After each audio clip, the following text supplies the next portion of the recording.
तुमचे ओम tutorial study मध्ये आज आपण शिकणार आहोत मराठी सेंटेन्स इंग्लिश ट्रान्सलेशन म्हणजेच कोणतेही मराठी वाक्य इंग्लिश मध्ये कसं तयार करावं हे आपण आजच्या व्हिडिओ मध्ये शिकणार आहोत। तर आजच्या व्हिडिओला सुरुवात करूयात। तर बघा मित्रांनो, आता सर्वात पहिला सेंटेन्स आहे आपला, मी शाळेत जात आहे। मी शाळेत जात आहे। तर मित्रांनो, आता हा सेंटेन्स इंग्लिश मध्ये कसा बनेल? हा लहान सेंटेन्स आहे, पण आपण किती मोठा सेंटेन्स इंग्लिश मधून कशा पद्धतीने बनवला जातो हे सुद्धा आपण बघूया। पण लहान सेंटेन्स पासूनच आपल्याला सुरुवात करावी लागेल। तर बघा मित्रांनो, मीला इंग्लिश मधून काय म्हणतात तर आय, म्हणून मी इथे घेतला आय, पहिला घेतला। नंतर आता आपल्याला काय करायचंय, शेवटचा घ्यायचा आहे। आय लागला म्हणजे आयला आपण इंग्लिश मधून म्हणलं एम, आय एम। नंतर आता जात, पहिला घेतला शेवटचा घेतला, इकडून असं वापस यायचं। जातला इंग्लिश मधून आपण म्हणलं गो, म्हणून मी इथे घेतलं गो। आता तो जात आहे, जाणं पूर्ण झालेलं नाहीये, म्हणून आपण इथे वापर केला आय एन जी चा, म्हणजे काय झालं, गोइंग। का वापर केला? कारण की काम अपूर्ण आहे, तो जात आहे, अजून गेलेला नाही, म्हणून इथे आय एन जी चा वापर केला। I am going. आता काय करायचंय, एका जागेवरून दुसऱ्या जागेवर जायचंय, म्हणून दुसऱ्या जागेवर जर जायचं असेल तर टू चा आपण वापर केला, टू। नंतर शाळा, याला इंग्लिश मधून आपण काय म्हणलं तर स्कूल। ओके, आता तुमचं हे क्लिअर झालं की हा सेंटेन्स कशा प्रकारे तयार झाला हे तुम्हाला आता समजलेलं आहे। तर आता आपण पुढे जाऊयात। तर मित्रांनो, आता आपला पुढचा सेंटेन्स आहे, मला इंग्रजी बोलायला पाहिजे। मला इंग्रजी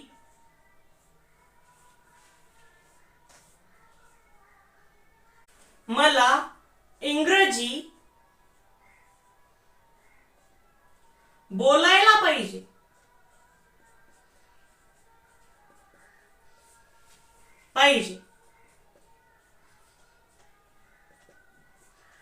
तर मला जरी असलो आणि मी जरी असलो तरी तिथे आयचाच वापर होणार आहे। तर मला, याला मी इंग्लिश मधून म्हणलं आय, पहिला घेतल्यानंतर शेवटचा घ्यायचा। नंतर पाहिजेला इंग्लिश मधून काय म्हणतात तर शुड, म्हणून मी ते घेतलं शुड, आय शुड। नंतर आता बोलायला, याला इंग्लिश मधून आपण म्हणतो स्पीक, पहिला घेतला शेवटचा घ्यायचा। नंतर इकडून आपल्याला वापस यायचंय, आय शुड। बोलायला, याला आपण इंग्लिश मधून म्हणलं स्पीक, आय शुड स्पीक इंग्रजी, याला आपण म्हणू इंग्लिश, म्हणजे झालं I should speak English. Okay, आता तुम्हाला हे चांगल्या प्रकारे समजलेलं आहे। आता आपण पुढचा सेंटेन्स बघूया, आय शुड स्पीक इंग्लिश। मी दररोज इथे क्रिकेट खेळू शकतो। हा आपला पुढचा सेंटेन्स आहे, मी दररोज इथे क्रिकेट खेळू शकतो, क्रिकेट खेळू शकतो।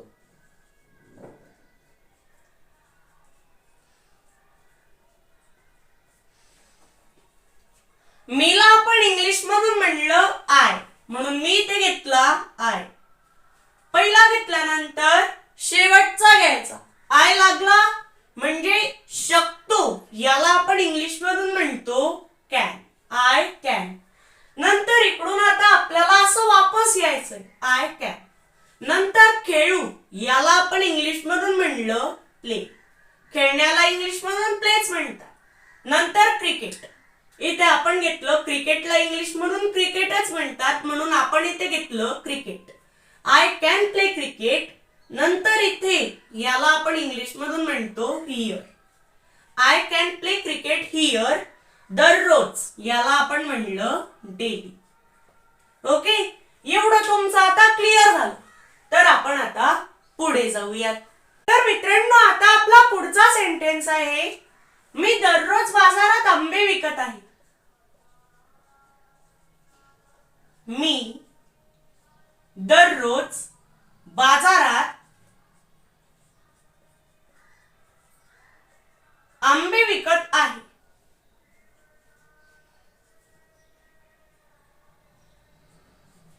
विकत आहे.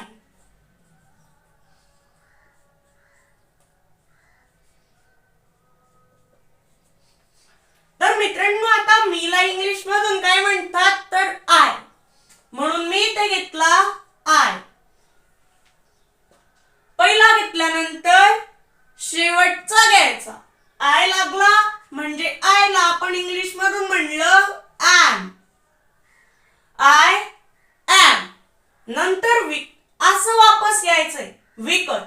विकतला इंग्लिश मधून काय म्हणतात सेल.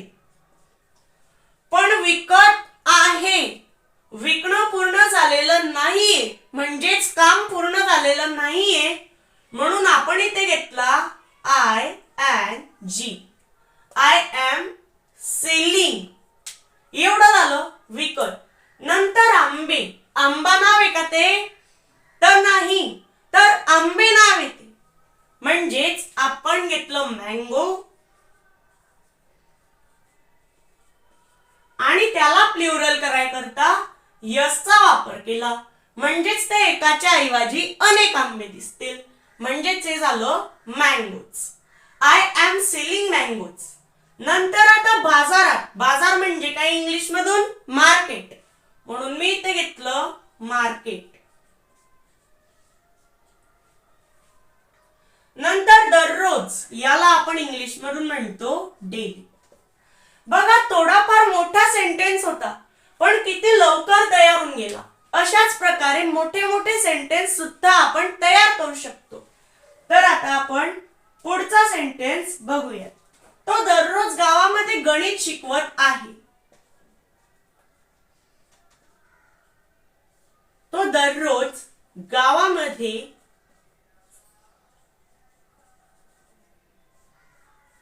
गणित शिकवत आहे. गणित शिकवत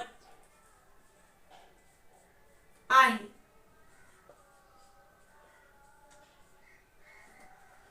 तर मित्रांनो, आता तोला इंग्लिश मधून काय म्हणतात तर ही, म्हणून आपण इथे घेतला ही.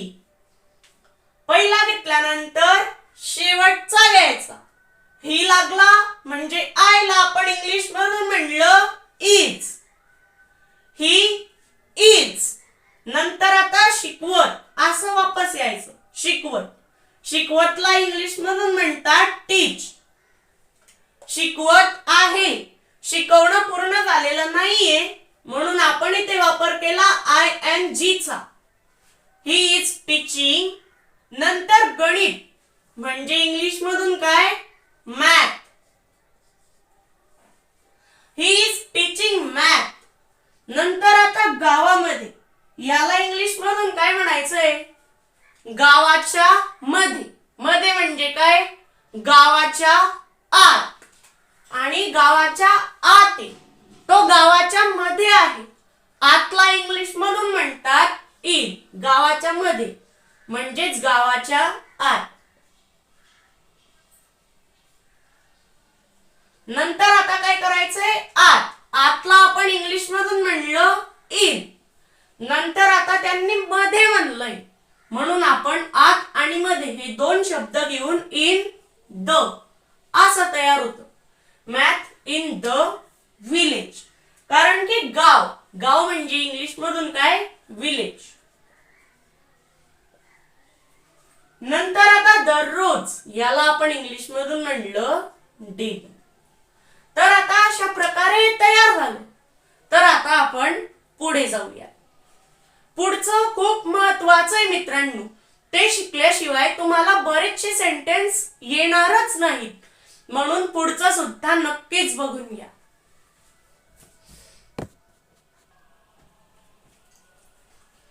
तर मित्रांनो आता मी सेंटेन्स घेतला, मी अजूनही शाळेत आहे. मी अजूनही शाळेत आहे. शाळेत आहे. तर आता मीला इंग्लिश मधून म्हणतात आय, म्हणून मी ते घेतला आय. पहिला घेतल्यानंतर शेवटचा घ्यायचा. आय लागला म्हणजे आयला आपण इंग्लिश मधून म्हणणारे एम. I am. नंतर आता इकडून असं वापस यायचंय. नंतर शाळेत, शाळेच्या आत. हा त आपल्याला काय सांगतोय?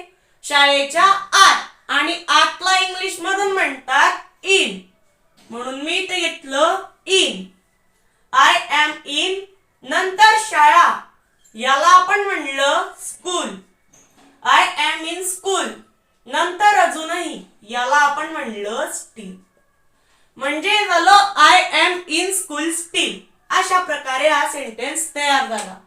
तर आता आपण एक सेंटेन्स अजून घेऊया. मी वर्तमानपत्र वाचत आहे.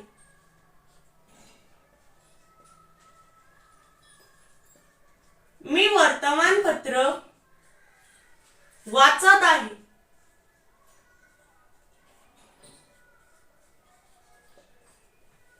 तर आता मीला इंग्लिश मधून काय म्हणतात? तर आय, म्हणून मी ते घेतला आय. पहिला घेतल्यानंतर शेवटचा घ्यायचा. आय लागला म्हणजे आयला इंग्लिश मधून आपण म्हणलं एम. I am. नंतर वाचत, याला इंग्लिश मधून म्हणलं रीड. वाचत आहे. वाचणं पूर्ण झालेलं नाहीये, म्हणून इथे आपण घेतला I am G. I am reading. नंतर आता एक वचन सेंटेन्स सिंग्युलर. बघा, ज्यांना पण सिंग्युलर प्लुरल येत नसतील त्यांनी एकदा समजून घ्या. Singular plural. तर आता सिंग्युलर म्हणजे एक वचन, प्लुरल म्हणजे अनेक वचन. तर आता बॉय, सिंग्युलर मध्ये समजा मी घेतलं बॉय, तर प्लुरल मध्ये बॉय तसंच तसं येईल आणि त्याच्यासोबत फक्त यस लागेल. म्हणजे काय झालं मित्रांनो? बॉईज. समजा मी जर घेतलं गर्ल, तर काय येणार आहे? गर्ल्स. म्हणजे फक्त यसचा वापर होतोय. समजा आता जर ग्लास येऊन गेलं, ज्याच्यामध्ये यस ऑलरेडी आहे, त्याच्यात तुम्हाला ईएसचा वापर करायचा आहे. म्हणजे झालं ग्लासेस. ओके. तर आता समजा बॉय, हे सिंग्युलर आहे का प्लुरल आहे? सिंग्युलर आहे. तर आता सिंग्युलर मध्ये आपण अ बॉय अशा प्रकारे याला वापरत असतो. तर आता एवढं तुम्हाला समजलं, म्हणजे फक्त अ चा वापर करायचा आहे.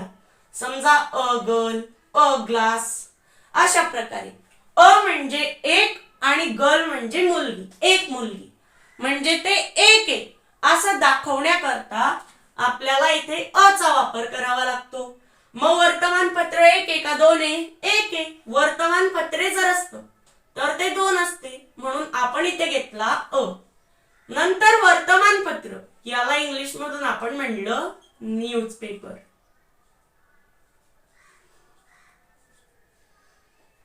ओके. तर आता एवढं आपलं क्लिअर झालं. तर आता आपण अजून एक सेंटेन्स घेऊया. माझे वडील वर्तमानपत्र वाचत आहेत. माझे वडील वर्तमानपत्र वाचत आहेत.